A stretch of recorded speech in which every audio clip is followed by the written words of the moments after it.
श्रीमद् भागवत गीता अध्याय 11 विश्व रूप दर्शन योग। अर्जुन द्वारा विश्व रूप के दर्शन के लिए प्रार्थना। अर्जुन ने कहा, मुझ पर कृपा करने के लिए आपने जो परम गोपनीय आध्यात्मिक विषय ज्ञान दिया है, उस उपदेश से मेरा ये मोह दूर हो गया है। हे कमलनयन, मैंने आपसे समस्त सृष्टि की उत्पत्ति तथा प्रलय और आपकी अविनाशी महिमा का भी वर्णन विस्तार से सुना है। हे परमेश्वर, आपके द्वारा वर्णित जैसा आपका वास्तविक रूप है, मैं वैसा ही देख रहा हूं। किंतु हे पुरुषोत्तम, मैं आपके ऐश्वर्य युक्त रूप का प्रत्यक्ष दर्शन करना चाहता हूं। हे प्रभु, यदि आप उचित मानते हैं कि मैं आपके उस रूप को देखने में समर्थ हूं, तब हे योगेश्वर, आप कृपा करके मुझे अपने उस अविनाशी विश्व रूप में दर्शन दीजिए। श्री भगवान ने कहा, हे पार्थ, अब तू मेरे सैकड़ों हजारों अनेक प्रकार के अलौकिक रूपों को और अनेक प्रकार के रंगों वाली आकृतियों को भी देख। हे भरत श्रेष्ठ अर्जुन, तू मुझ में अदिति के 12 पुत्रों को, 8 वसुओं को, 11 रुद्रों को, 2 अश्विनी कुमारों को, 49 मरुत गालव को और इसके पहले कभी किसी के द्वारा न देखे हुए उन अनेकों आश्चर्यजनक रूपों को भी देख। हे अर्जुन, तू मेरे इस शरीर में एक स्थान में चर अचर सृष्टि सहित संपूर्ण ब्रह्मांड को देख, और अन्य कुछ भी तू देखना चाहता है उन्हें भी देख। किंतु तू अपनी इन आंखों की दृष्टि से मेरे इस रूप को देखने में निश्चित रूप से समर्थ नहीं है। इसलिए मैं तुझे अलौकिक दृष्टि देता हूं, जिससे तू मेरी इस ईश्वरीय योग शक्ति को देख। संजय द्वारा धृतराष्ट्र के समक्ष विश्व रूप का वर्णन। संजय ने कहा, हे राजन, इस प्रकार कहकर परम शक्तिशाली योगी भगवान श्री कृष्ण ने अर्जुन को अपना परम ऐश्वर्य युक्त अलौकिक विश्वरूप दिखलाया। इस विश्वरूप में अनेकों मोह, अनेकों आंखें, अनेकों आश्चर्यजनक दिव्य आभूषणों से युक्त, अनेकों दिव्य शस्त्रों को उठाए हुए दिव्य मालाएं, वस्त्रों को धारण किए हुए दिव्य गंध का अनुलेपन किए हुए, सभी प्रकार के आश्चर्यपूर्ण प्रकाश से युक्त असीम और सभी दिशाओं में मुख किए हुए सर्वव्यापी परमेश्वर को अर्जुन ने देखा। यदि आकाश में 1000 सूर्य एक साथ उदय हो, तो उनसे उत्पन्न होने वाला वह प्रकाश भी उस सर्वव्यापी परमेश्वर के प्रकाश की शायद ही समानता कर सके। पांडुपुत्र अर्जुन ने उस समय अनेक प्रकार से अलग अलग संपूर्ण ब्रह्मांड के सभी देवताओं को भगवान श्री कृष्ण के उस शरीर में एक स्थान में स्थित देखा। तब आश्चर्यचकित हर्ष से रोमांचित हुए शरीर से अर्जुन ने भगवान को सिर झुकाकर प्रणाम करके और हाथ जोड़कर प्रार्थना करते हुए बोला। अर्जुन द्वारा विश्वरूप की स्तुति करना।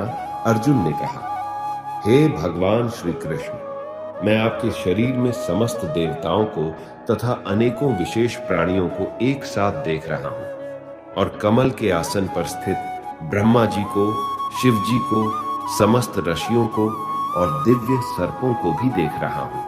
हे विश्वेश्वर, मैं आपके शरीर में अनेकों हाथ, पेट, मुख और आंखें तथा चारों ओर से असंख्य रूपों को देख रहा हूं। हे विश्वरूप, न तो मैं आपका अंत, न माध्य और न आदि को ही देख पा रहा हूं। मैं आपको चारों ओर से मुकुट पहने हुए, गदा धारण किए हुए और चक्र सहित अपार तेज से प्रकाशित देख रहा हूं, और आपके रूप को सभी ओर से अग्नि के समान जलता हुआ, सूर्य के समान चकाचौंध करने वाले प्रकाश को कठिनता से देख पा रहा हूं। हे भगवान, आप ही जानने योग्य पर ब्रह्म परमात्मा है। आप ही इस जगत के परम आधार हैं। आप ही अविनाशी सनातन धर्म के पालक हैं, और मेरी समझ से आप ही अविनाशी सनातन पुरुष हैं। आप अनादि हैं, अनंत हैं और माध्य रहित हैं। आपकी महिमा अनंत है। आपकी असंख्य भुजाएं हैं। चंद्र और सूर्य आपकी आंखें हैं। मैं आपके मुख से जलती हुई अग्नि के निकलने वाले तेज के कारण इस संसार को तपते हुए देख रहा हूं।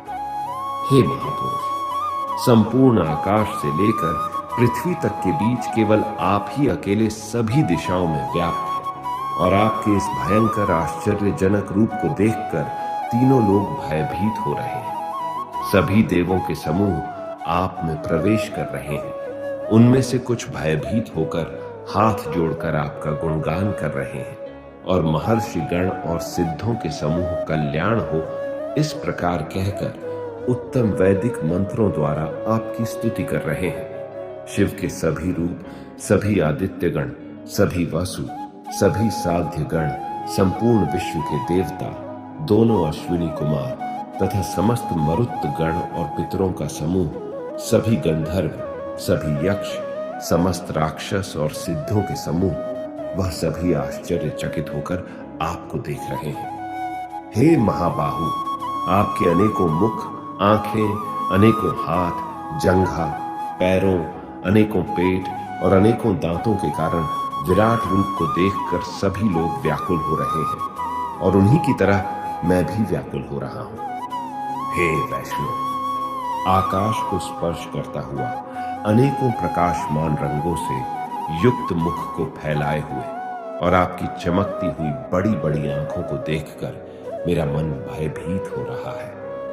मैं न तो धैर्य धारण कर पा रहा हूं और न ही शांति को प्राप्त कर पा रहा हूं। इस प्रकार दांतों के कारण विकराल और प्रलयकारी अग्नि के समान आपके मुखों को देखकर मैं आपकी न तो कोई दिशा को जान पा रहा हूं और न ही सोख पा रहा हूं। इसीलिए हे देवेश, हे जगह निवास, आप मुझ पर प्रसन्न हो। धृतराष्ट्र के सभी पुत्र अपने समस्त सहायक वीर राजाओं सहित तथा पितामह भीष्म, द्रोणाचार्य, सूत पुत्र कर्म और हमारे पक्ष के भी प्रधान योद्धा भी आपके भयानक दांतों वाले विकराल मुख में तेजी से प्रवेश कर रहे हैं और उनमें से कुछ तो दांतों के दोनों शेरों के बीच में फंसकर चूर्ण होते हुए दिखाई दे रहे हैं। जिस प्रकार नदियों की अनेकों जलधाराएं बड़े वेग से समुद्र की ओर दौड़ती हुई प्रवेश करती हैं, उसी प्रकार सभी मनुष्य लोक के वीर योद्धा भी आपके आग उगलते हुए मुखों में प्रवेश कर रहे हैं। जिस प्रकार पतंगे अपने विनाश के लिए जलती हुई अग्नि में बड़ी तेजी से प्रवेश करते हैं, उसी प्रकार ये सभी लोग भी अपने विनाश के लिए बहुत तेजी से आपके मुखों में प्रवेश कर रहे हैं। हे विश्वव्यापी भगवान, आप उन समस्त लोगों को जलते हुए सभी मुखों द्वारा निगलते हुए सभी ओर से छाट रहे हैं और आपके भयंकर तेज प्रकाश की किरणें संपूर्ण ब्रह्मांड को आच्छादित करके झुलसा रही है। हे सभी देवताओं में श्रेष्ठ, कृपा करके आप मुझे बताएं कि आप इतने भयानक रूप वाले कौन हैं। मैं आपको नमस्कार करता हूं। आप मुझ पर प्रसन्न हो। आप ही निश्चित रूप से आदि भगवान हैं। मैं आपको विशेष रूप से जानना चाहता हूं क्योंकि मैं आपके स्वभाव को नहीं जानता हूं। भगवान द्वारा अपने प्रभाव का वर्णन श्री भगवान ने कहा, मैं इस संपूर्ण संसार का नष्ट करने वाला महाकाल हूं। इस समय इन समस्त प्राणियों का नाश करने के लिए लगा हुआ हूं। यहां स्थित सभी विपक्षी पक्ष के योद्धा तेरे युद्ध न करने पर भी भविष्य में नहीं रहेंगे। हे सव्यसाची, इसीलिए तू यश को प्राप्त करने के लिए युद्ध करने के लिए खड़ा हो और शत्रुओं को जीतकर सुख संपन्न राज्य का भोग कर। ये सभी पहले ही मेरे ही द्वारा मारे जा चुके हैं। तू तो युद्ध में केवल निमित्त बना रहेगा। द्रोण, भीष्म, जयद्रथ, कर्ण और भी अन्य अनेक मेरे द्वारा मारे हुए इन महान योद्धाओं से तू बिना किसी भय से विचलित हुए यो युद्ध कर। इस युद्ध में तू ही निश्चित रूप से शत्रुओं को जीतेगा। संजय ने कहा। भगवान के इन वचनों को सुनकर अर्जुन ने हाथ जोड़कर बारंबार नमस्कार किया और फिर अत्यंत भय से कांपता हुआ प्रणाम करके अवरुद्ध स्वर से भगवान श्री कृष्ण से बोला।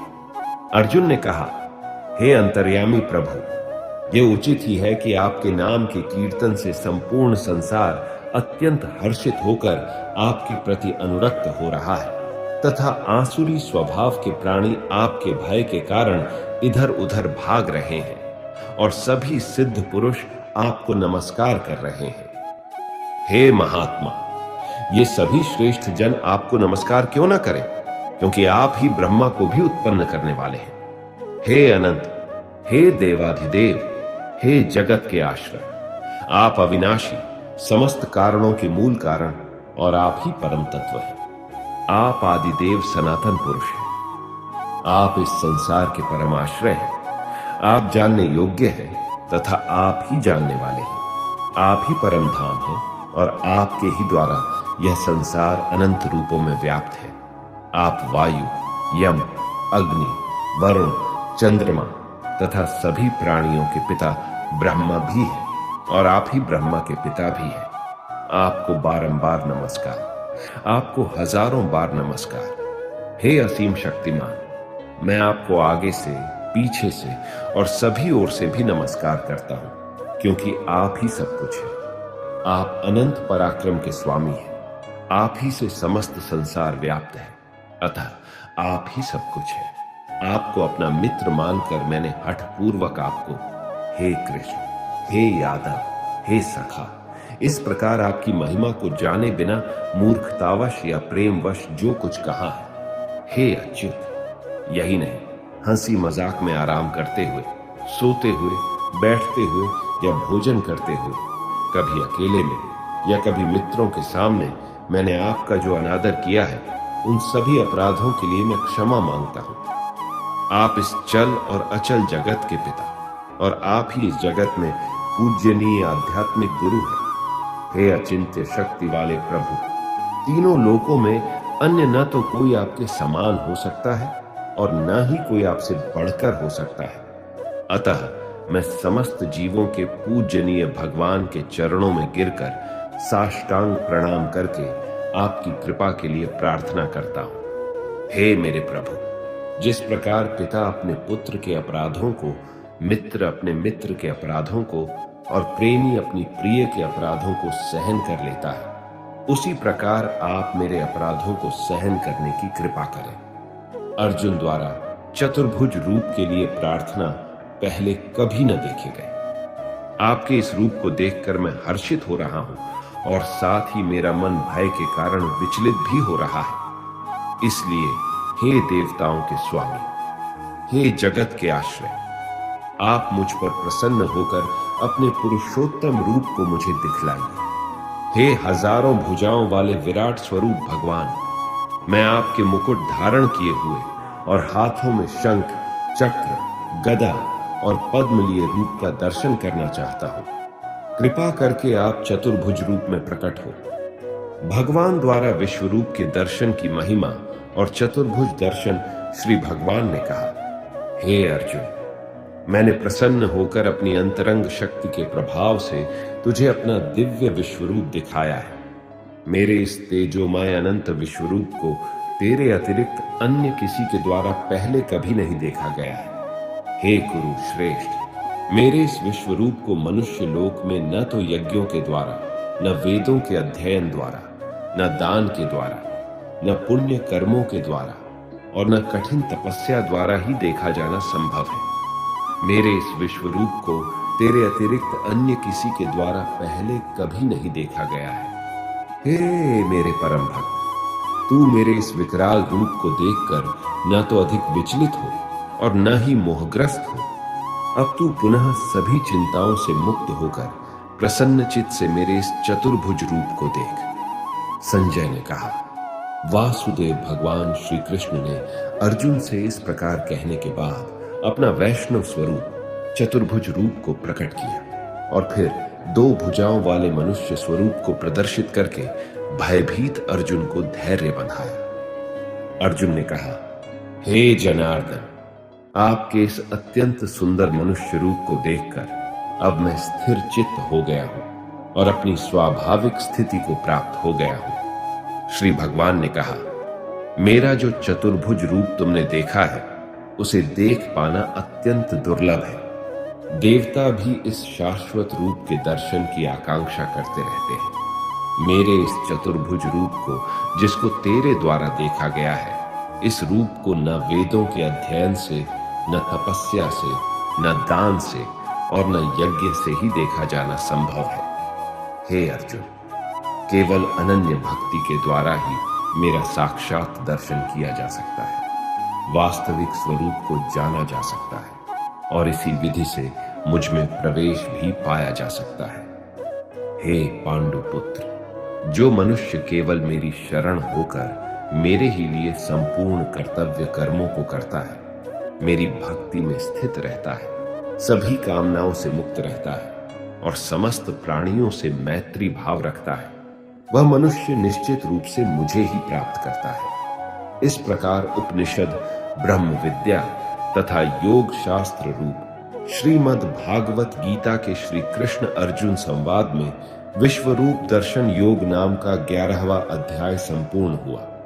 श्रीमद् भागवत गीता अध्याय 12 भक्ति योग, साकार और निराकार रूप से भागवत प्राप्ति।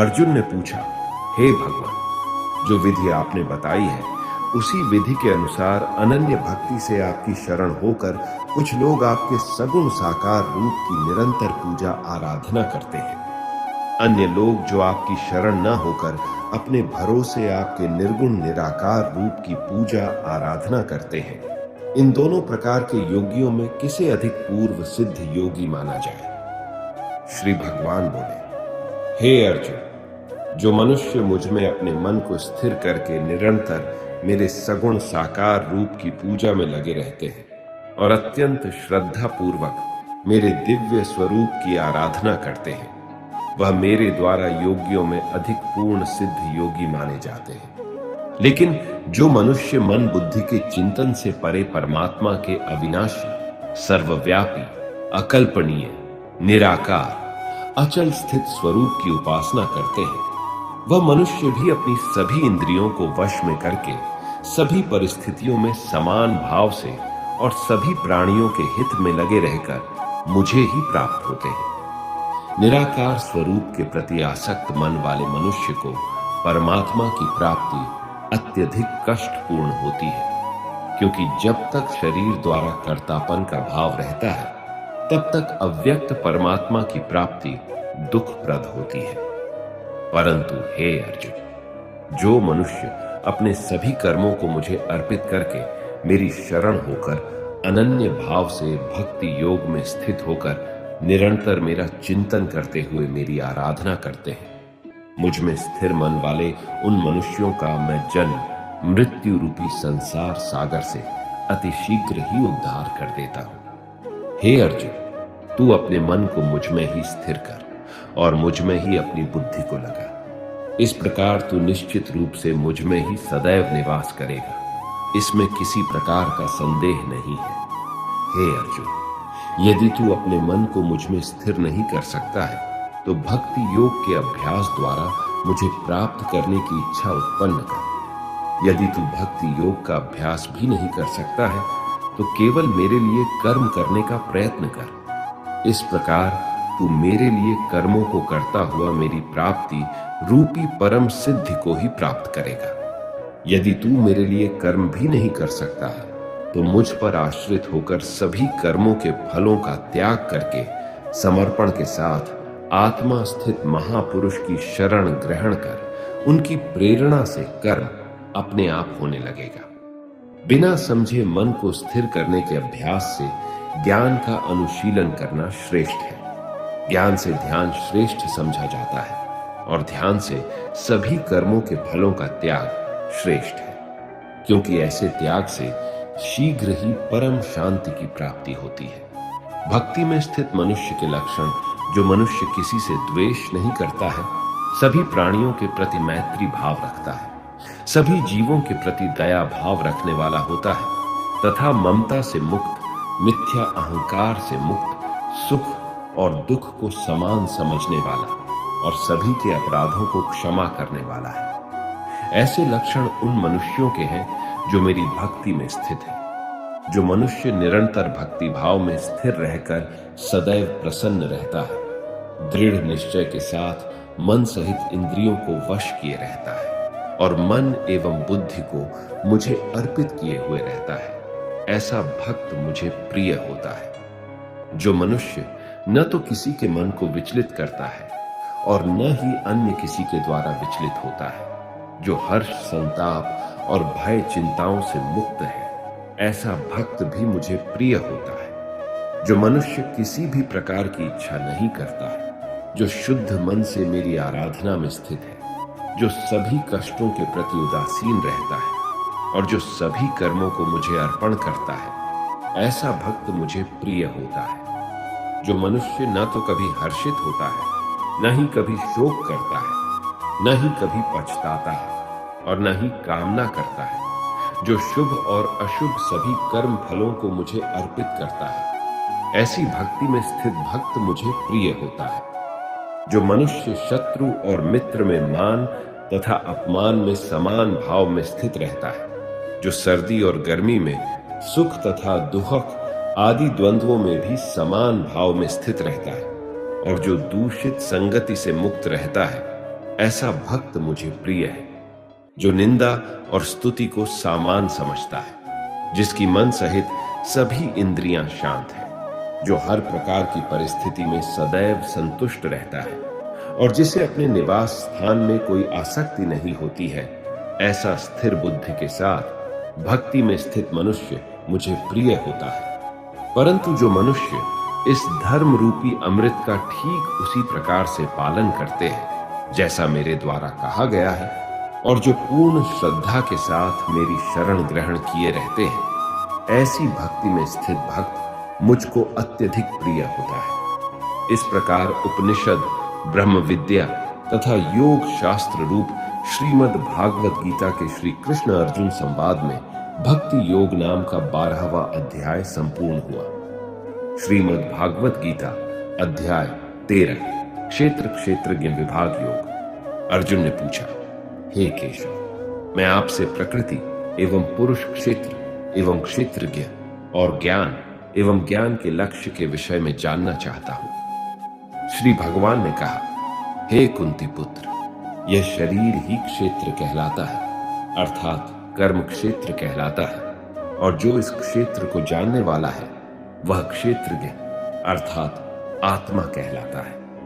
ऐसा तत्व रूप से जानने वाले महापुरुषों द्वारा कहा गया है, हे भरतवंशी, तू इन सभी शरीर रूपी क्षेत्रों का ज्ञाता निश्चित रूप से मुझे ही समझ। इस शरीर तथा इसके ज्ञाता को जान लेना ही ज्ञान कहलाता है, ऐसा मेरा विचार है। यह शरीर रूपी कर्म क्षेत्र जैसा भी है एवं जिन विकारों वाला है और जिस कारण से उत्पन्न होता है, तथा वह जो इस क्षेत्र को जानने वाला है और जिस प्रभाव वाला है, उसके बारे में संक्षिप्त रूप से मुझसे सुन। इस क्षेत्र और क्षेत्रज के बारे में ऋषियों द्वारा अनेक प्रकार से वैदिक ग्रंथों में वर्णन किया गया है एवं वेदों के मंत्रों द्वारा भी अलग अलग प्रकार से गाया गया है, और इसे विशेष रूप से वेदांत में नीतिपूर्ण वचनों द्वारा कार्य कारण सहित भी प्रस्तुत किया गया है। हे अर्जुन, ये क्षेत्र पंच महाभूत पृथ्वी, जल, अग्नि, वायु और आकाश से मिलकर बना है। अहंकार, बुद्धि, प्रकृति के अव्यक्त तीनों गुण सत्व, रज और तम गुण 10 इंद्रियां कान, त्वचा, आंख, जीभ, नाक, हाथ, पैर, मुख, उपस्थ और गुदा, एक मन, 5 इंद्रियों के विषय शब्द, स्पर्श, रूप, रस और गंध, इच्छा, द्वेष, सुख, दुख, चेतना और धारणा वाला ये समूह ही विकारों वाला पिंड रूप शरीर है, जिसके बारे में संक्षेप में कहा गया है। ज्ञान का विषय अब भगवान बताएंगे कि ज्ञान क्या है, अर्थात ज्ञानी किसे कहते हैं। विनम्रता अर्थात मान अपमान के भाव का न होना, दंभहीनता अर्थात कर्तापन के भाव का न होना, अहिंसा अर्थात किसी को भी कष्ट नहीं पहुंचाने का भाव, क्षमाशीलता अर्थात सभी अपराधों के लिए क्षमा करने का भाव, सरलता अर्थात सत्य को न छिपाने का भाव, पवित्रता अर्थात मन और शरीर से शुद्ध रहने का भाव,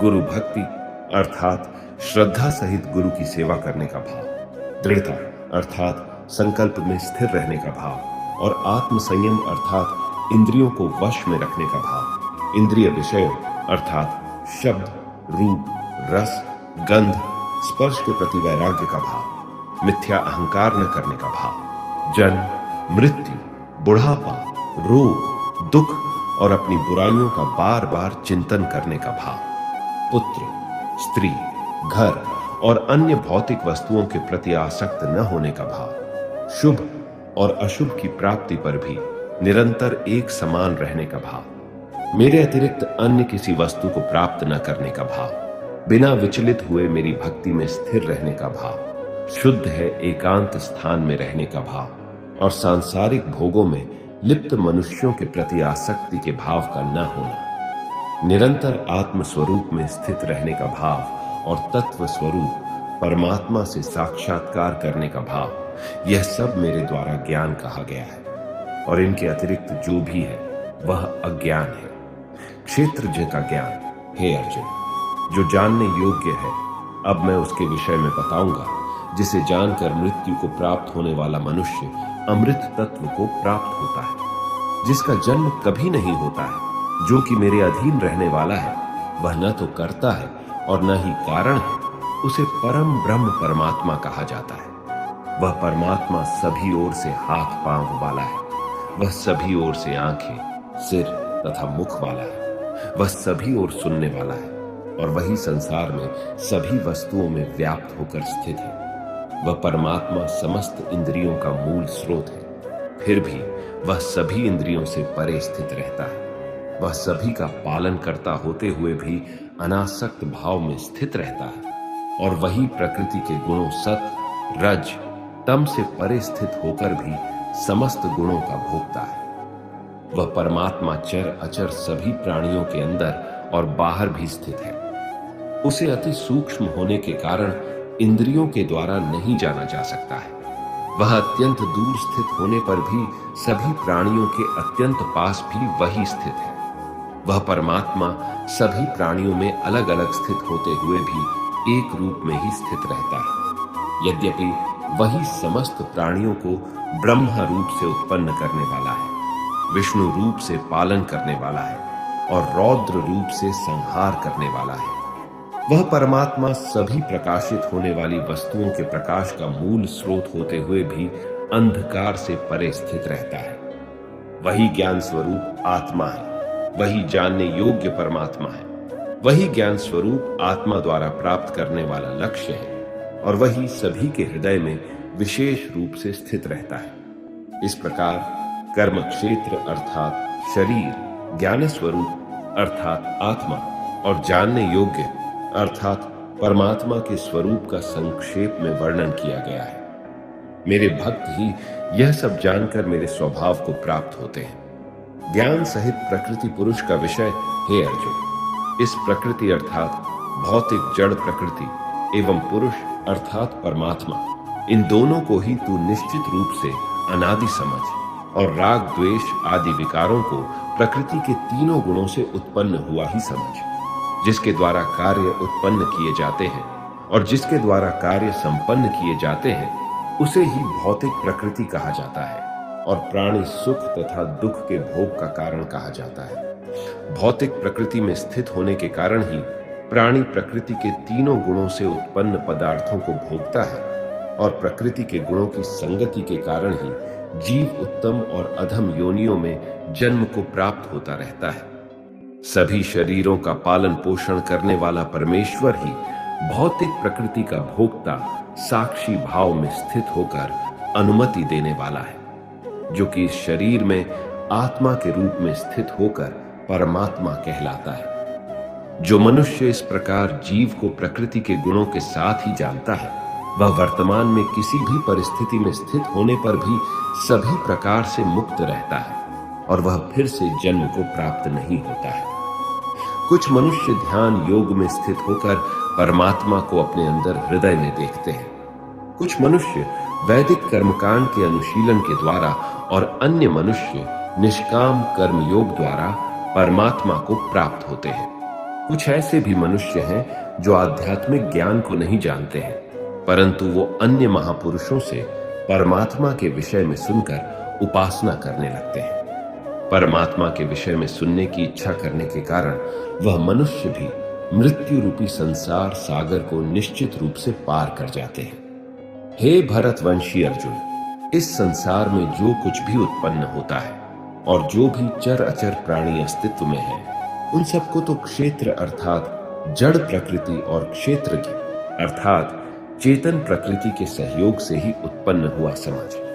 जो मनुष्य समस्त नाशवान शरीरों में अविनाशी आत्मा के साथ अविनाशी परमात्मा को समान भाव से स्थित देखता है, वही वास्तविक सत्य को यथार्थ रूप में देखता है। जो मनुष्य सभी चराचर प्राणियों में समान भाव से एक ही परमात्मा को समान रूप से स्थित देखता है, वह अपने मन के द्वारा अपने आप को कभी नष्ट नहीं करता है। इस प्रकार वह मेरे परम धाम को प्राप्त करता है। जो मनुष्य समस्त कार्यों को सभी प्रकार से प्रकृति के द्वारा ही संपन्न होते हुए देखता है और आत्मा को अकर्ता देखता है, वही यथार्थ रूप से देखता है। जब जो मनुष्य सभी प्राणियों के अलग अलग भावों में एक परमात्मा को ही स्थित देखता है और उस एक परमात्मा से ही समस्त प्राणियों का विस्तार देखता है, तब वह परमात्मा को ही प्राप्त होता है। हे कुंती पुत्र, यह अविनाशी आत्मा आदि रहित और प्रकृति के गुणों से परे होने के कारण शरीर में स्थित होते हुए भी न तो कुछ करता है और न ही कर्म उससे लिप्त होते हैं। जिस प्रकार सभी जगह व्याप्त आकाश अपनी सूक्ष्म प्रकृति के कारण किसी वस्तु से लिप्त नहीं होता, उसी प्रकार शरीर में सभी जगह स्थित आत्मा भी शरीरों के कार्यों से कभी लिप्त नहीं होता है।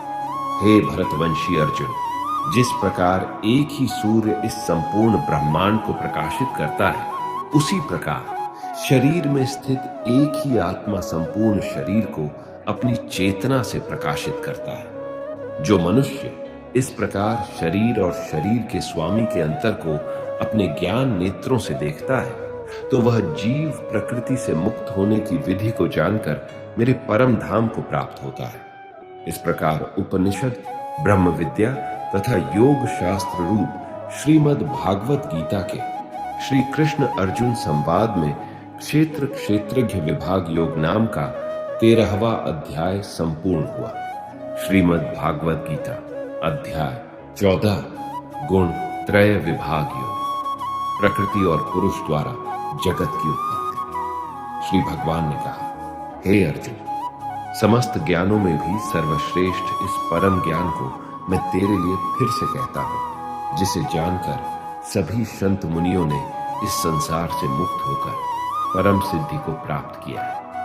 इस ज्ञान में स्थिर होकर वह मनुष्य मेरे जैसे स्वभाव को ही प्राप्त होता है। वह जीव न तो सृष्टि के प्रारंभ में फिर से उत्पन्न ही होता है और न ही प्रलय के समय कभी व्याकुल होता है। हे भरतवंशी, मेरी यह 8 तत्वों वाली जड़ प्रकृति जल, अग्नि, वायु, पृथ्वी, आकाश, मन, बुद्धि और अहंकार ही समस्त वस्तुओं को उत्पन्न करने वाली माता है और मैं ही ब्रह्म रूप में चेतन रूपी बीज को स्थापित करता हूं। इस जड़ चेतन के सहयोग से ही सभी चर अचर प्राणियों का जन्म संभव होता है।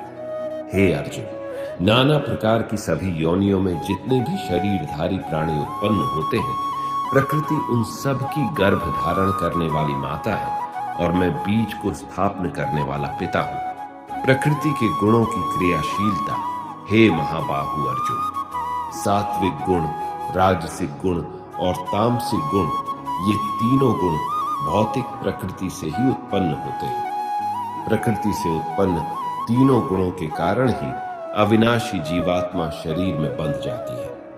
हे निष्पाप अर्जुन, सतोगुण अन्य गुणों की अपेक्षा अधिक शुद्ध होने के कारण पाप कर्मों से जीव को मुक्त करके आत्मा को प्रकाशित करने वाला होता है, जिससे जीव सुख और ज्ञान के अहंकार में बंध जाता है। हे कुंती पुत्र, रजोगुण को कामनाओं और लोभ के कारण उत्पन्न हुआ समझ, जिसके कारण शरीरधारी जीव सकाम कर्मों में बंध जाता है। हे भरतवंशी, तमोगुण को शरीर के प्रति मोह के कारण अज्ञान से उत्पन्न हुआ समझ, जिसके कारण जीव प्रमाद, आलस्य और निद्रा द्वारा बंध जाता है। हे अर्जुन, सतोगुण मनुष्य को सुख में बांधता है, रजोगुण मनुष्य को सकाम कर्म में बांधता है और तमोगुण मनुष्य के ज्ञान को आच्छादित कर प्रमाद में बांधता है। हे भरतवंशी अर्जुन, रजोगुण और तमोगुण के घटने पर सतोगुण बढ़ता है। सतोगुण और रजोगुण के घटने पर तमोगुण बढ़ता है। इसी प्रकार तमोगुण और सतोगुण के घटने पर रजोगुण बढ़ता है। जिस समय इस शरीर में तथा अंतकरण और इंद्रियों में चेतना और विवेक शक्ति उत्पन्न होती है, उस समय ऐसा जानना चाहिए कि सत्व गुण बढ़ रहा है। हे भरतवंशियों में श्रेष्ठ, रजोगुण की वृद्धि होने पर लोग फल की इच्छा से कार्यों को करने की प्रवृत्ति और मन की चंचलता के कारण विषय भोगों को भोगने की अनियंत्रित इच्छा बढ़ने लगती है। हे कुरुवंशी अर्जुन, जब तमोगुण विशेष वृद्धि को प्राप्त होता है, तब अज्ञान रूपी अंधकार कर्तव्य कर्मों को न करने की प्रवृत्ति, पागलपन की अवस्था और मोह के कारण न करने योग्य कार्य करने की प्रवृत्ति बढ़ने लगती है। जब कोई मनुष्य सतोगुण की वृद्धि होने पर मृत्यु को प्राप्त होता है, तब वह उत्तम कर्म करने वालों के निर्मल स्वर्ग लोकों को प्राप्त होता है। जब कोई मनुष्य रजोगुण की वृद्धि होने पर मृत्यु को प्राप्त होता है, तब वह सकाम कर्म करने वाले मनुष्यों में जन्म लेता है। और उसी प्रकार तमोगुण की वृद्धि होने पर मृत्यु को प्राप्त मनुष्य पशु पक्षियों आदि निम्न योनियों में जन्म लेता है। सतोगुण में किए गए कर्म का फल सुख और ज्ञान युक्त निर्मल फल कहा गया है। रजोगुण में किए गए कर्म का फल दुख कहा गया है और तमोगुण में किए गए कर्म का फल अज्ञान कहा गया है। सतोगुण से वास्तविक ज्ञान उत्पन्न होता है। रजोगुण से निश्चित रूप से लोभ भी उत्पन्न होता है और तमोगुण से निश्चित रूप से प्रमाद, मोह, अज्ञान ही उत्पन्न होता है। सतोगुण में स्थित जीव स्वर्ग के उच्च लोकों को जाता है। रजोगुण में स्थित जीव मध्य में पृथ्वी लोक में ही रह जाते हैं और तमोगुण में स्थित जीव पशु आदि नीच योनियों में नरक को जाते हैं। गुणातीत पुरुष के लक्षण जब कोई मनुष्य प्रकृति के तीनों गुणों के अतिरिक्त अन्य किसी को करता नहीं देखता है और स्वयं को दृष्टा रूप से देखता है, तब वह प्रकृति के तीनों गुणों से परे स्थित होकर मुझ परमात्मा को जानकर मेरे दिव्य स्वभाव को ही प्राप्त होता है। जब शरीरधारी जीव प्रकृति के इन तीनों गुणों को पार कर जाता है, तब वह जन्म, मृत्यु, बुढ़ापा तथा सभी प्रकार के कष्टों से मुक्त होकर इसी जीवन में परम आनंद स्वरूप अमृत का भोग करता है। अर्जुन ने पूछा, हे प्रभु, प्रकृति के तीनों गुणों को पार किया हुआ मनुष्य किन लक्षणों के द्वारा जाना जाता है और उसका आचरण कैसा होता है, तथा वह मनुष्य प्रकृति के तीनों गुणों को किस प्रकार से पार कर पाता है? श्री भगवान ने कहा, जो मनुष्य सतोगुण, रजोगुण तथा तमोगुण के बढ़ने पर कभी भी उनसे घृणा नहीं करता है तथा समान भाव में स्थित होकर न तो उनमें प्रवृत्त ही होता है और न ही उनसे निवृत्त होने की इच्छा ही करता है, जो उदासीन भाव में स्थित रहकर किसी भी गुण के आने जाने से विचलित नहीं होता है और गुणों को ही कार्य करते हुए जानकर एक ही भाव में स्थिर रहता है, जो सुख और दुख में समान भाव में स्थित रहता है, जो अपने आत्म भाव में स्थित रहता है, जो मिट्टी, पत्थर और स्वर्ण को एक समान समझता है, जिसके लिए न तो कोई प्रिय होता है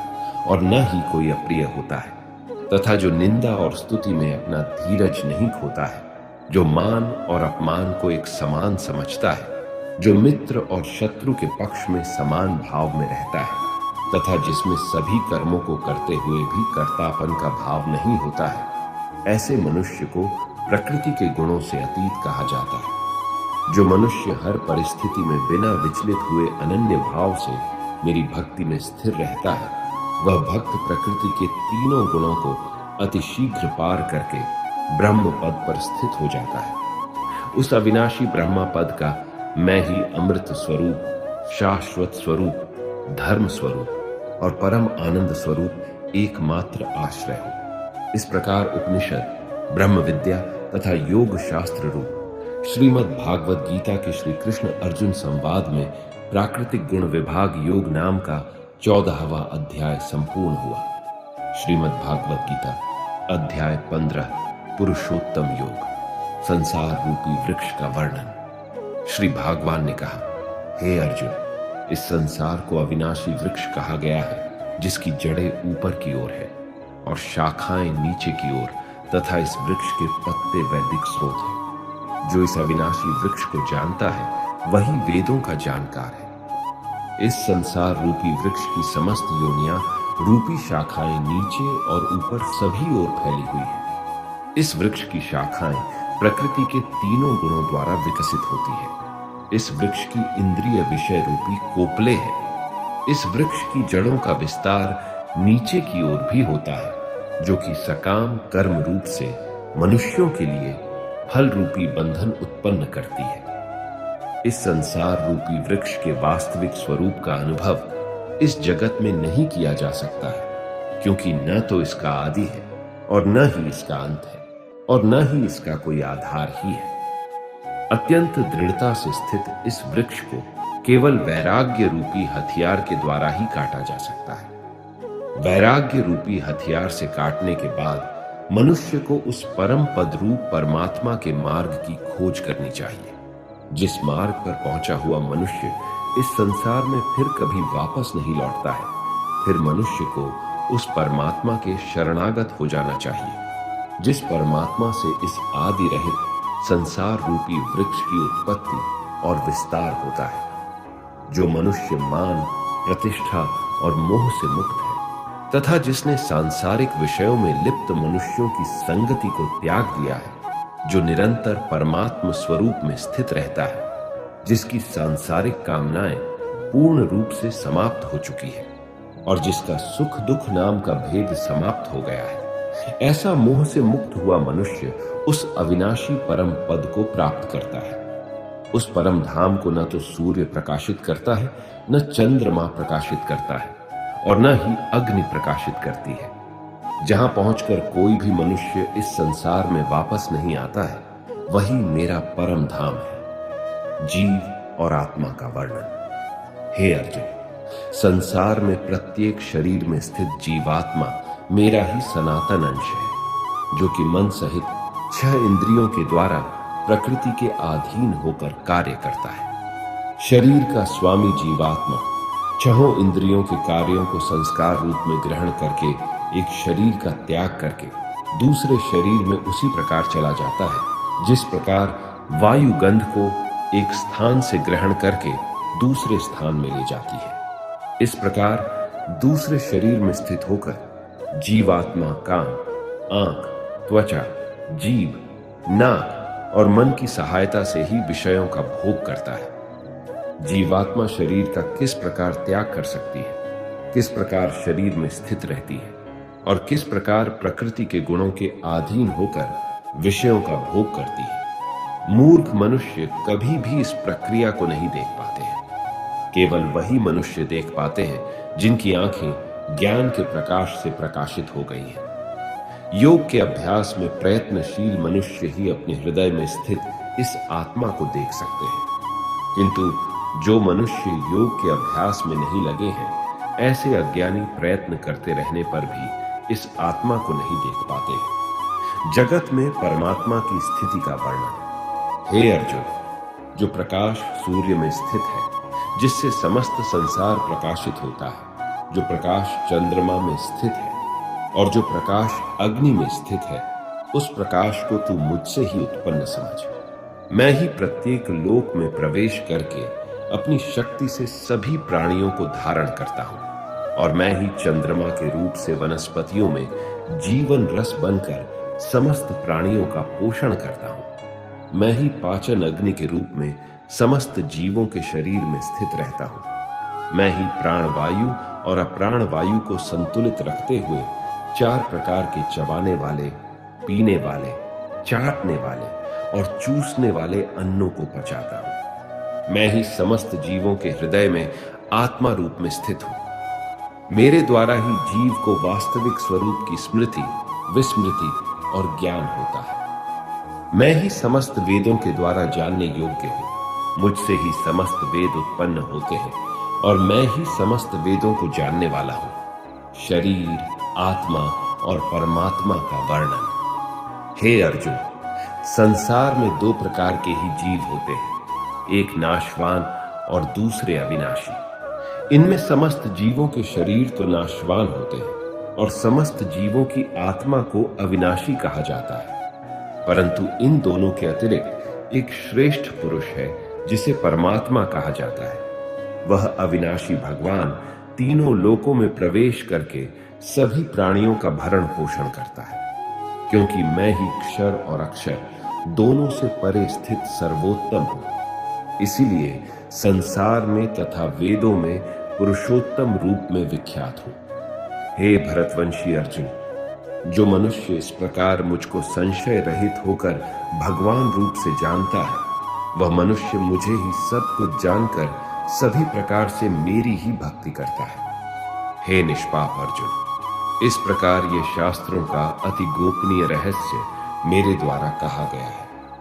हे भरतवंशी, जो मनुष्य इस परम ज्ञान को इसी प्रकार से समझता है, वह बुद्धिमान हो जाता है और उसके सभी प्रयत्न पूर्ण हो जाते हैं। इस प्रकार उपनिषद, ब्रह्म विद्या तथा योग शास्त्र रूप श्रीमद् भागवत गीता के श्री कृष्ण अर्जुन संवाद में पुरुषोत्तम योग नाम का 15वां अध्याय संपूर्ण हुआ। श्रीमद् भागवत गीता अध्याय 16, देव असुर संपदा विभाग योग, दैवीय स्वभाव वालों के लक्षण। श्री भगवान ने कहा, हे भारतवंशी अर्जुन, परमात्मा पर पूर्ण विश्वास करने का भाव, आत्मशुद्धि का भाव, परमात्मा की प्राप्ति के ज्ञान में दृढ़ स्थिरता का भाव, समर्पण का भाव, इंद्रियों को संयमित रखने का भाव, नियत कर्म करने का भाव, स्वयं को जानने का भाव, परमात्मा प्राप्ति का भाव और सत्य को न छिपाने का भाव,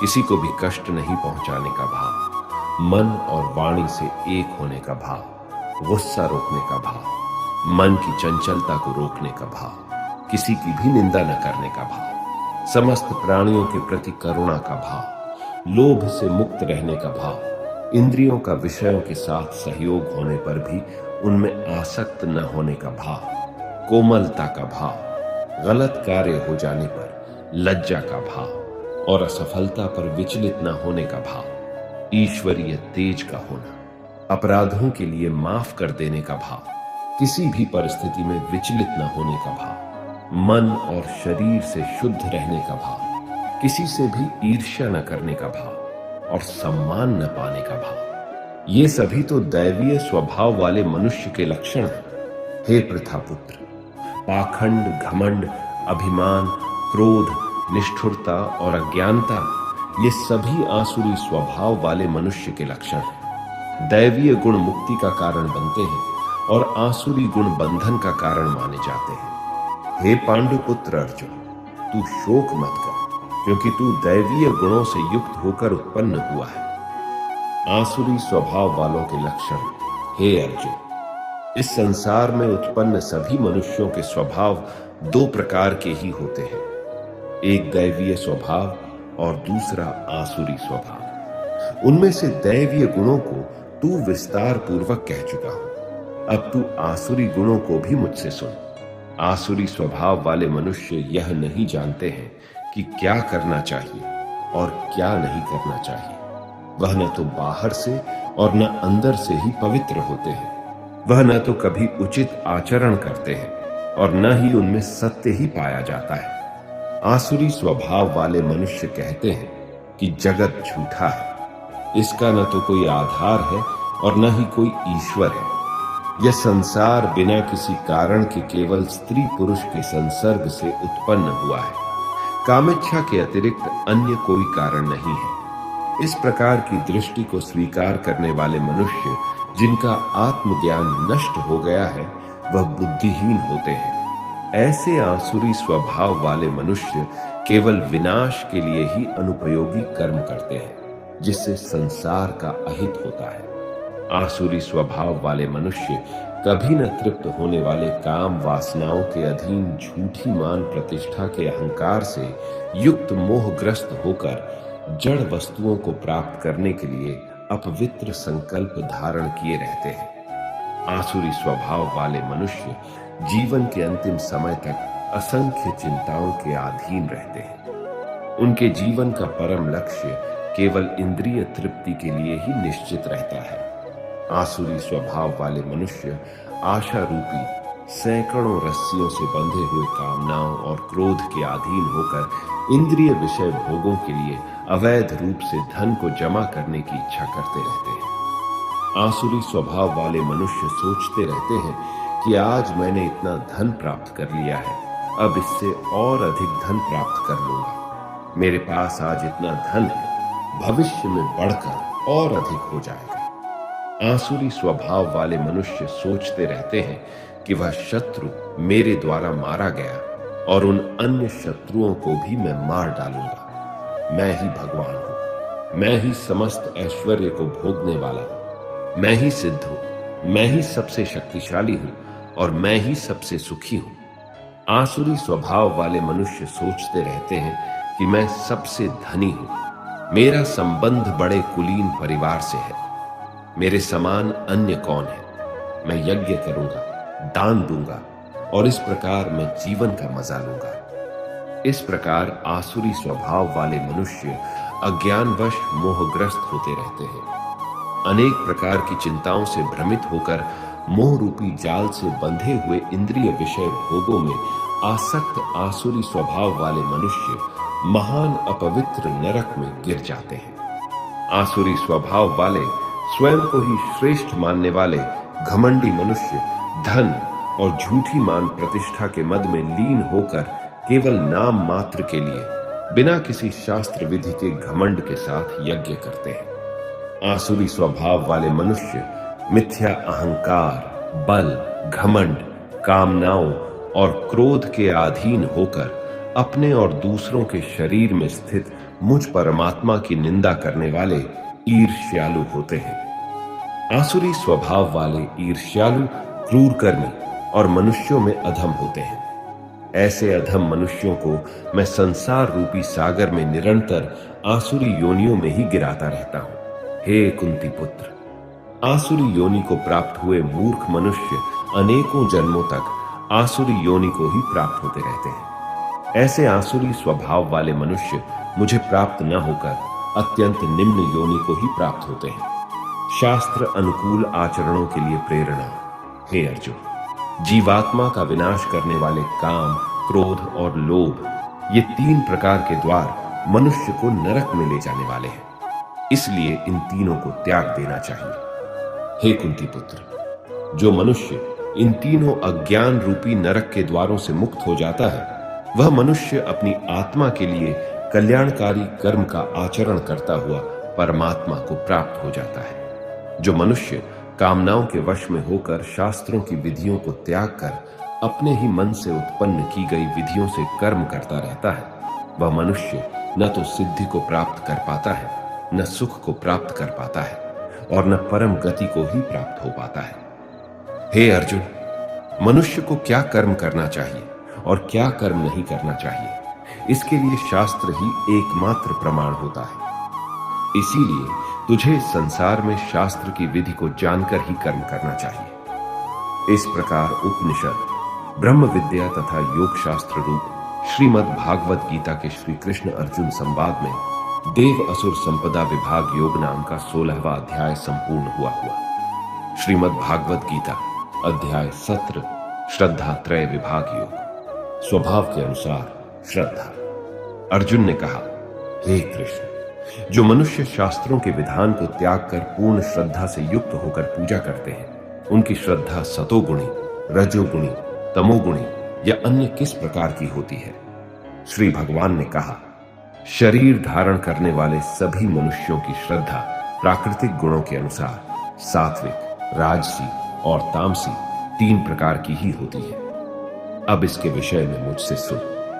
हे भरतवंशी, सभी मनुष्यों की श्रद्धा स्वभाव से उत्पन्न अर्जित गुणों के अनुसार विकसित होती है। यह मनुष्य श्रद्धा से युक्त है। जो जैसी श्रद्धा वाला होता है, वह स्वयं वैसा ही होता है और सात्विक गुणों से युक्त मनुष्य अन्य देवी देवताओं को पूजते हैं। राजसी गुणों से युक्त मनुष्य यक्ष और राक्षसों को पूजते हैं और अन्य तामसी गुणों से युक्त मनुष्य भूत प्रेत आदि को पूजते हैं। जो मनुष्य शास्त्रों के विधान के विरुद्ध अपनी कल्पना द्वारा व्रत धारण करके कठोर तपस्या करते हैं। ऐसे घमंडी मनुष्य कामनाओं, आसक्ति और बल के अहंकार से प्रेरित होते हैं। ऐसे भ्रमित बुद्धि वाले मनुष्य शरीर के अंदर स्थित जीवों के सम्मुख और हृदय में स्थित मुझ परमात्मा को भी कष्ट देने वाले होते हैं। उन सभी अज्ञानियों को तो निश्चित रूप से असुर ही समझ। स्वभाव के अनुसार आहार, यज्ञ, तप और दान। हे अर्जुन, सभी मनुष्यों का भोजन भी प्रकृति के गुणों के अनुसार 3 प्रकार का प्रिय होता है और यज्ञ, तप और दान भी 3 प्रकार के होते हैं। इनके भेदों को तू मुझसे सुन।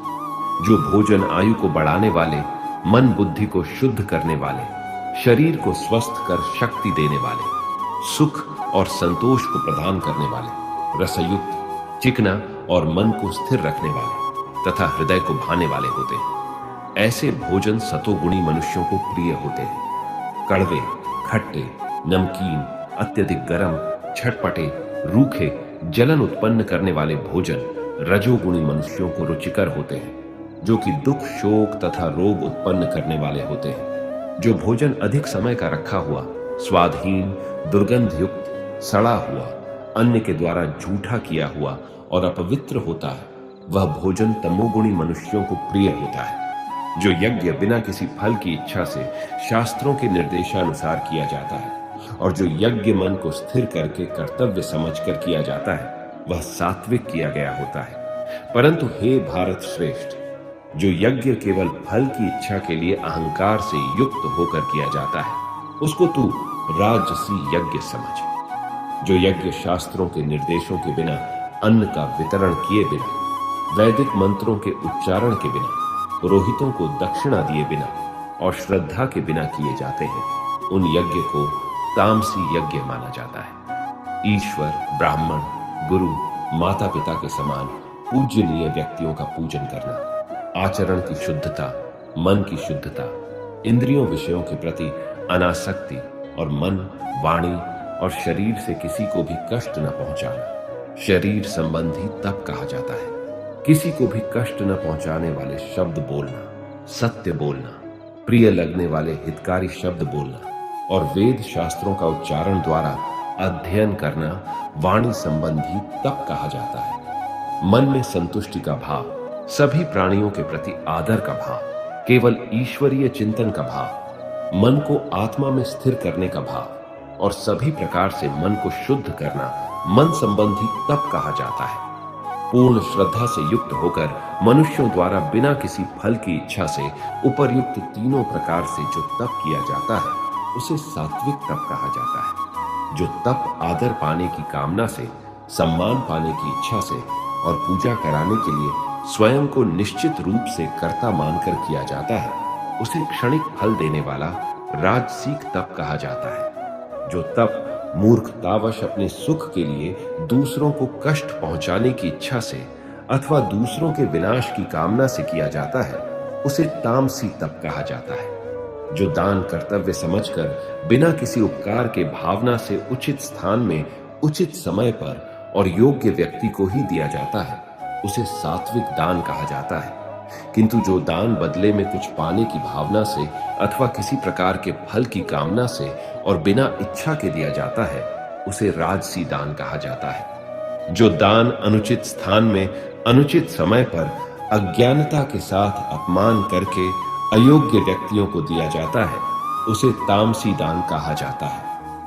ओम तत् शब्द की व्याख्या सृष्टि के आरंभ से ओम अर्थात परम ब्रह्मा सात अर्थात वह सात अर्थात शाश्वत। इस प्रकार से ब्रह्म को उच्चारण के रूप में 3 प्रकार का माना जाता है और इन तीनों शब्दों का प्रयोग यज्ञ करते समय ब्राह्मणों द्वारा वैदिक मंत्रों का उच्चारण करके ब्रह्मा को संतुष्ट करने के लिए किया जाता है। इस प्रकार ब्रह्म प्राप्ति की इच्छा वाले मनुष्य शास्त्र विधि के अनुसार यज्ञ, दान और तप रूपी क्रियाओं का आरंभ सदैव ओम शब्द के उच्चारण के साथ ही करते हैं। इस प्रकार मोक्ष की इच्छा वाले मनुष्यों द्वारा बिना किसी फल की इच्छा से अनेकों प्रकार से यज्ञ, दान और तप रूपी क्रियाएं तत् शब्द के उच्चारण द्वारा की जाती है। हे पृथापुत्र अर्जुन, इस प्रकार साधु स्वभाव वाले मनुष्यों द्वारा परमात्मा के लिए सत शब्द का प्रयोग किया जाता है तथा परमात्मा प्राप्ति के लिए जो कर्म किए जाते हैं उनमें भी सत शब्द का प्रयोग किया जाता है। जिस प्रकार यज्ञ से, तप से और दान से जो स्थिति प्राप्त होती है उसे भी सत ही कहा जाता है, और उस परमात्मा की प्रसन्नता के लिए जो भी कर्म किया जाता है वह भी निश्चित रूप से सत ही कहा जाता है। हे पृथापुत्र अर्जुन, बिना श्रद्धा के यज्ञ, दान और तप के रूप में जो कुछ भी संपन्न किया जाता है वह सभी असत कहा जाता है। इसलिए वह न तो इस जन्म में लाभदायक होता है और न ही अगले जन्म में लाभदायक होता है। इस प्रकार उपनिषद, ब्रह्म विद्या तथा योग शास्त्र रूप श्रीमद् भागवत गीता के श्री कृष्ण अर्जुन संवाद में श्रद्धा त्रय विभाग योग नाम का 17वां अध्याय संपूर्ण हुआ। श्रीमद् भागवत गीता अध्याय 18 मोक्ष संन्यास योग। अर्जुन संस्कृत में प्राय प्रयुक्त होने वाले 2 शब्दों संन्यास और त्याग के संबंध में प्रश्न पूछने के साथ संन्यास के विषय पर चर्चा प्रारंभ करता है। हे महाबाहो, हे अंतर्यामी, केशिनाशक संन्यास और त्याग के तत्व को पृथक पृथक जानना चाहता हूं। पंडित जन तो मनोकामना के लिए किए धार्मिक कर्मों के त्याग को संन्यास समझते हैं तथा दूसरे विचार कुशल पुरुष सब कर्मों के फल के त्याग को त्याग कहते हैं। कई एक विद्वान ऐसा कहते हैं कि शास्त्र विधि रहित भक्ति कर्म दोषयुक्त है, इसीलिए त्यागने के योग्य हैं, और दूसरे विद्वान यह कहते हैं कि यज्ञ, दान और तप रूपी कर्म त्यागने योग्य नहीं है। हे शेर पुरुष अर्जुन, संन्यास और त्याग इन दोनों में से पहले त्याग के विषय में तू मेरा निश्चय सुन, क्योंकि त्याग 3 प्रकार का कहा गया है। यज्ञ, दान और तपरूप कर्म त्याग करने के योग्य नहीं है, बल्कि वह तो अवश्य कर्तव्य है, क्योंकि यज्ञ, दान और तप ही कर्म बुद्धिमान पुरुषों को पवित्र करने वाले हैं। हे पार्थ, इन यज्ञ, दान और तपरूप कर्मों को तथा भी संपूर्ण कर्तव्य कर्मों को आसक्ति और फलों का त्याग करके करना चाहिए। यह मेरा निश्चय किया हुआ उत्तम मत है, परंतु नियत शास्त्रानुकूल कर्म का त्याग उचित नहीं है। मोह के कारण अज्ञानतावश भाविक होकर उसका त्याग कर देना तामस त्याग कहा गया है। जो कुछ भक्ति साधना का व शरीर निर्वाह के लिए कर्म है, दुख रूप ही है, ऐसा समझकर यदि कोई शारीरिक क्लेश के भय से अर्थात कार्य करने को कष्ट मानकर कर्तव्य कर्मों का त्याग कर दे, तो वह ऐसा राजस त्याग करके त्याग के फल को किसी प्रकार भी नहीं पाता। हे अर्जुन, जो शास्त्रानुकूल कर्म करना कर्तव्य है, इसी भाव से आसक्ति और फल का त्याग करके किया जाता है, वही सात्विक त्याग माना गया है। अकुशल कर्म से तो द्वेष नहीं करता और कुशल कर्म में आसक्त नहीं होता, वह सत्व गुण से युक्त पुरुष संशय रहित बुद्धिमान और सच्चा त्यागी है। क्योंकि शरीरधारी किसी भी मनुष्य के द्वारा संपूर्णता से सब कर्मों का त्याग किया जाना शक्य नहीं है। जो कर्म फल का त्यागी है वही त्यागी है, यह कहा जाता है। कर्म फल का त्याग न करने वाले मनुष्यों के कर्मों का शुभ, अशुभ और मिला हुआ 3 प्रकार का फल मरने के पश्चात होता है, किंतु कर्म फल का त्याग कर देने वाले मनुष्यों के कर्मों का फल किसी काल में भी नहीं होता। हे महाबाहो, संपूर्ण कर्मों की सिद्धि के ये 5 हेतु कर्मों का अंत करने के लिए उपाय बतलाने वाले सांख्य शास्त्र में कहे गए हैं, उनको तू मुझसे भली भांति जान। इस विषय में अर्थात कर्मों की सिद्धि में अधिष्ठान और कर्तृता तथा भिन्न भिन्न प्रकार के करण एवं नाना प्रकार की अलग अलग चेष्टाएं, और वैसे ही 5वां हेतु दैव अर्थात ईश्वरीय देन है। मनुष्य मन, वाणी और शरीर से शास्त्रानुकूल अथवा विपरीत जो कुछ भी कर्म करता है, उसके ये 5 कारण हैं। परंतु ऐसा होने पर भी जो मनुष्य अशुद्ध बुद्धि होने के कारण उस विषय में यानी कर्मों के होने में केवल जीवात्मा अर्थात जीव को कर्तृता समझता है, वह दुर्बुद्धि वाला अज्ञानी यथार्थ नहीं समझता। जिसे मैं कर्तृता हूं ऐसा भाव नहीं है तथा जिसकी बुद्धि लिपायमान नहीं होती, वह इन सब लोगों को मारकर भी न तो मारता है और न बंधता है। ज्ञाता ज्ञान और जेय यह तीन प्रकार की कर्म प्रेरणा है, और कर्तृता करनी तथा क्रिया यह तीन प्रकार का कर्म संग्रह है। गुणों की संख्या करने वाले शास्त्रा में ज्ञान और कर्म तथा कर्तृता गुणों के भेद से तीन तीन प्रकार के ही कहे गए हैं। उनको भी तू मुझसे भली भांति सुन। जिस ज्ञान से मनुष्य पृथक पृथक सब प्राणियों में एक अविनाशी परमात्मा भाव को विभाग रहित संभाव से स्थित देखता है, उस ज्ञान को तो तू सात्विक जान। किंतु जो ज्ञान संपूर्ण प्राणियों में भिन्न भिन्न प्रकार के नाना भावों को अलग अलग जानता है, उस ज्ञान को तू राजस जान। परंतु जो ज्ञान एक कार्य रूप शरीर में ही संपूर्ण के सदृश आसक्त है तथा जो बिना युक्ति वाला, बिना सोचे व बिना कारण के तुच्छ है, वह तामस कहा गया है।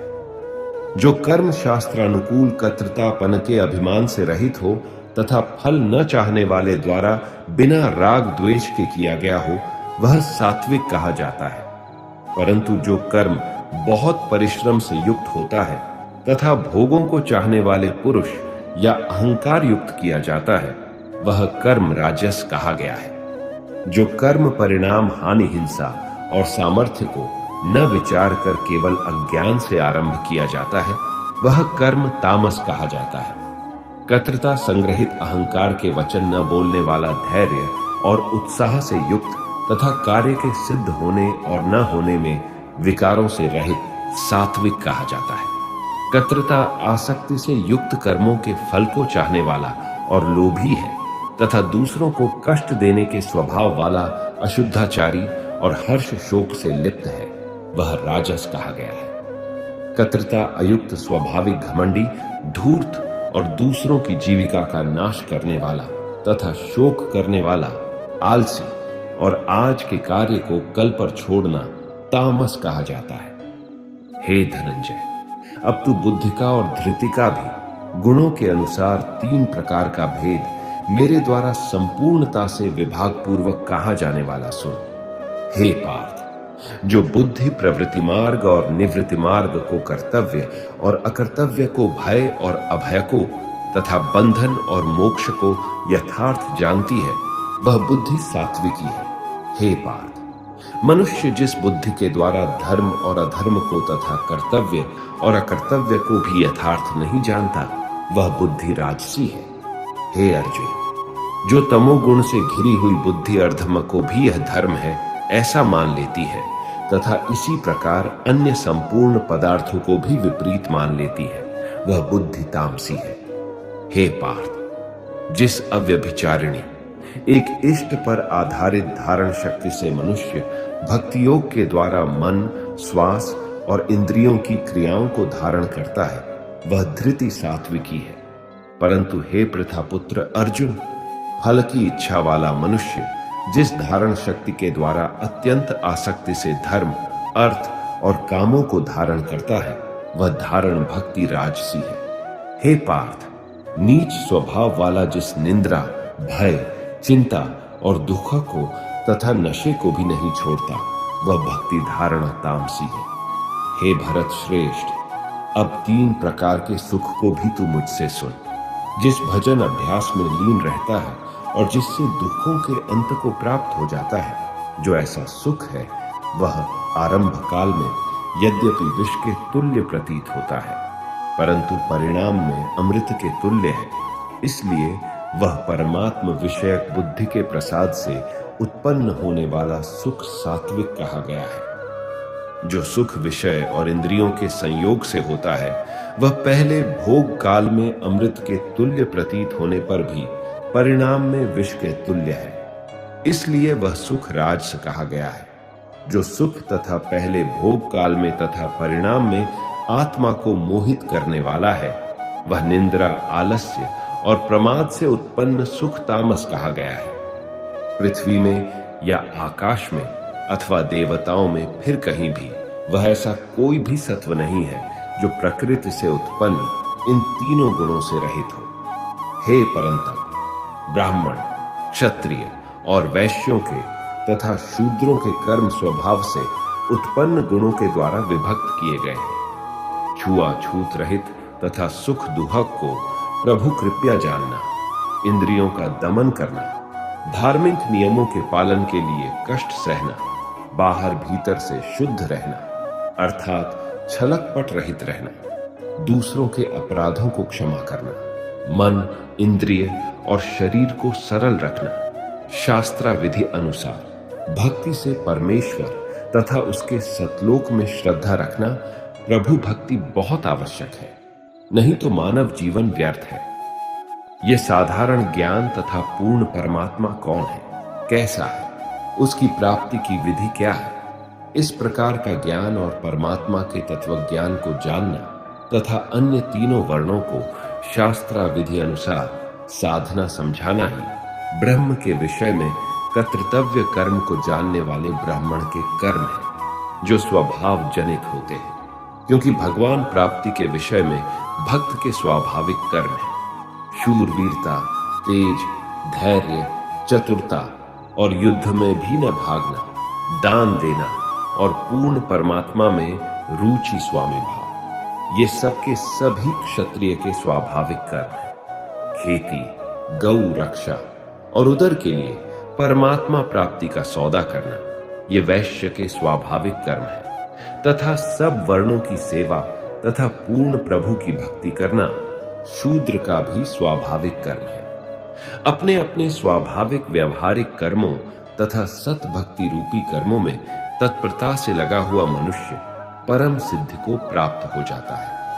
अपने स्वाभाविक कर्म में लगा हुआ मनुष्य जिस प्रकार से परम सिद्धि को प्राप्त होता है, उस विधि को तू सुन। जिस परमेश्वर से संपूर्ण प्राणियों की उत्पत्ति हुई है और जिससे यह माया रूप समस्त जगत व्याप्त है, उस परमेश्वर की अपने स्वाभाविक कर्मों द्वारा अर्थात हठ योग न करके सांसारिक कार्य करता हुआ पूजा करके मनुष्य सिद्धि को प्राप्त हो जाता है। गुण रहित स्वयं मनमाना अर्थात शास्त्रा विधि रहित अच्छी प्रकार आचरण किए हुए दूसरे के धर्म अर्थात धार्मिक पूजा से अपना धर्म अर्थात शास्त्रा विधि अनुसार धार्मिक पूजा श्रेष्ठ है। अपने वर्ण के स्वाभाविक अर्थात जो भी जिस क्षत्रिय, वैश्य, ब्राह्मण व शूद्र वर्ण में उत्पन्न है, कर्म तथा भक्ति कर्म करता हुआ पाप को प्राप्त नहीं होता। हे कुंती पुत्र, दोष युक्त होने पर भी सहज योग अर्थात वर्णानुसार कार्य करते हुए शास्त्रा विधि अनुसार भक्ति कर्म को नहीं त्यागना चाहिए, क्योंकि धुएं से अग्नि की भांति सभी कर्म दोष से युक्त है। सर्वत्र आसक्ति रहित बुद्धि वाला, स्पृहा रहित और बुरे कर्मों से विजय प्राप्त भक्त आत्मा तत्व ज्ञान के अतिरिक्त सर्व घ्नों से संन्यास प्राप्त करने वाले द्वारा उस परम अर्थात सर्वश्रेष्ठ पूर्ण पाप विनाश होने पर जो पूर्ण मुक्ति होती है, उस सिद्धि अर्थात परम गति को प्राप्त होता है, जो कि ज्ञान की श्रेष्ठ उपलब्धि है। उस नैष्कर्म्य सिद्धि को जिसे प्राप्त होकर परमात्मा को प्राप्त होता है, उस प्रकार को हे कुंती पुत्र तू संक्षेप में ही मुझसे समझ। विशुद्ध बुद्धि से युक्त तथा सात्विक धारण शक्ति के द्वारा अपने आप को संयमी करके और शब्दादि विकारों को त्याग कर राग द्वेष को सर्वदा नष्ट करके अन्न जल का संयमी व्यर्थ वार्ता से बचकर एकांत प्रेमी मन कर्म वचन पर संयम करने वाला, निरंतर सहज ध्यान योग के प्रायण वैराग्य का आश्रय लेने वाला, अहंकार शक्ति घमंड का अर्थात विलास क्रोध परिग्रह अर्थात आवश्यकता से अधिक संग्रह का त्याग करके ममता रहित शांत साधक पूर्ण परमात्मा को प्राप्त होने का पात्र होता है। परमात्मा प्राप्ति योग्य हुआ प्राणी प्रसन्न मन वाला योगी न शोक करता है न आकांक्षा ही करता है। ऐसा समस्त प्राणियों में एक जैसा भाव वाला मेरे वाली शास्त्रानुकूल श्रेष्ठ भक्ति को प्राप्त हो जाता है।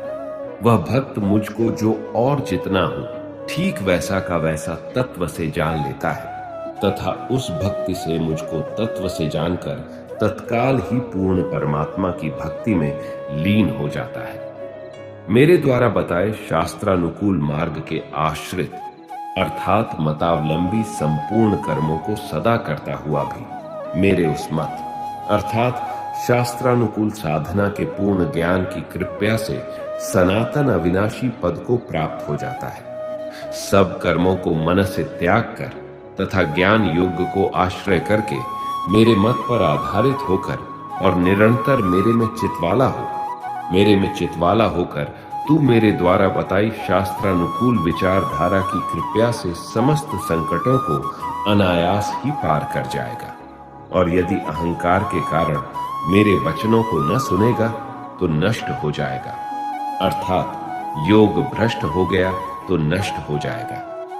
जो तू अहंकार का आश्रय लेकर यह मान रहा है कि मैं युद्ध नहीं करूंगा, तेरा यह निश्चय मिथ्या है, क्योंकि तेरा क्षत्रिय स्वभाव तुझे जबरदस्ती युद्ध में लगा देगा। हे कुंती पुत्र, जिस कर्म को तू मोह के कारण करना नहीं चाहता उसको भी अपने पूर्वकृत स्वाभाविक क्षत्रिय कर्म से बंधा हुआ परवश होकर करेगा।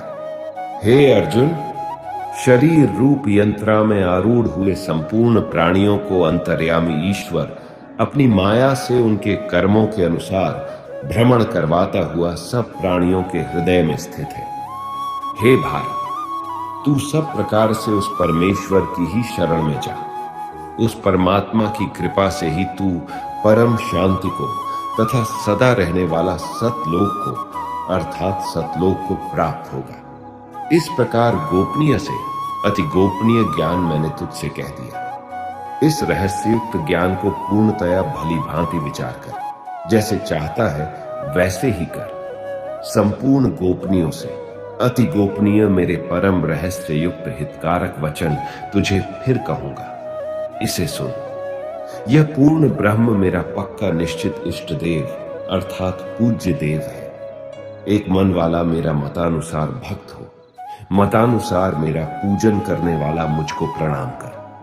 मैं तुझे संपूर्ण पापों से छुड़वा दूंगा, तू शोक मत कर। तुझे यह गीता रूप रहस्यमय उपदेश किसी भी काल में न तो तपरहित मनुष्य से कहना चाहिए, न भक्ति रहित से, और न बिना सुनने की इच्छा वाले से ही कहना चाहिए, तथा जो मुझ में दोष दृष्टि रखता है उसे नहीं कहना चाहिए। जो पुरुष मुझ में परम भक्ति करके इस परम रहस्य युक्त गीता शास्त्राओं भक्तों में कहेगा, वह मुझको ही प्राप्त होगा, इसमें कोई संदेह नहीं है। उससे बढ़कर मेरा प्रिय कार्य करने वाला मनुष्यों में कोई भी नहीं है, तथा पृथ्वी भर में उससे बढ़कर मेरा प्रिय दूसरा कोई भविष्य में होगा भी नहीं। जो पुरुष इस धर्ममय हम दोनों के संवाद रूप गीता शास्त्र को पढ़ेगा, उसके द्वारा भी मैं ज्ञानज्ञ से पूज्य देव होऊंगा, ऐसा मेरा मत है। जो मनुष्य श्रद्धायुक्त और दोष दृष्टि से रहित होकर इस गीता शास्त्र का श्रवण भी करेगा, वह भी मुक्त होकर उत्तम कर्म करने वालों के श्रेष्ठ लोकों को प्राप्त होगा। हे पार्थ, क्या इस गीता शास्त्रा को तूने एकाग्र चित्त से श्रवण किया? और हे धनंजय, क्या तेरा अज्ञान जनित मोह नष्ट हो गया? हे अच्युत, आपकी कृपया से मेरा मोह नष्ट हो गया और मुझे ज्ञान प्राप्त हो गया। संशय रहित होकर स्थित हूं, अतः आपकी आज्ञा का पालन करूंगा। हे राजन, श्री हरि के उस अत्यंत विलक्षण रूप को भी पुनः पुनः स्मरण करके मेरे चित्त में महान आश्चर्य होता है और बार बार हर्षित हो रहा हूं। जहां योगेश्वर भगवान श्री कृष्ण है और जहां गांडीव धनुषधारी अर्जुन है, वहीं पर श्री विजय विभूति और अचल नीति है, मेरा मत है। इस प्रकार उपनिषद, ब्रह्म विद्या तथा योग शास्त्र रूप श्रीमद् भागवत गीता के श्री कृष्ण अर्जुन संवाद में मोक्ष संन्यास योग नाम का 18वां अध्याय संपूर्ण हुआ। दोस्तों, आप दोस्तों, आप दोस्तों, आप दोस्तों, आप दोस्तों, आप दोस्तों, आप दोस्तों, आप दोस्तों, आप दोस्तों, आप दोस्तों, आप दोस्तों, आप दोस्तों, आप दोस्तों, आप दोस्तों, आप दोस्तों, आप दोस्तों, आप दोस्तों, आप दोस्तों, आप दोस्तों, आप दोस्तों,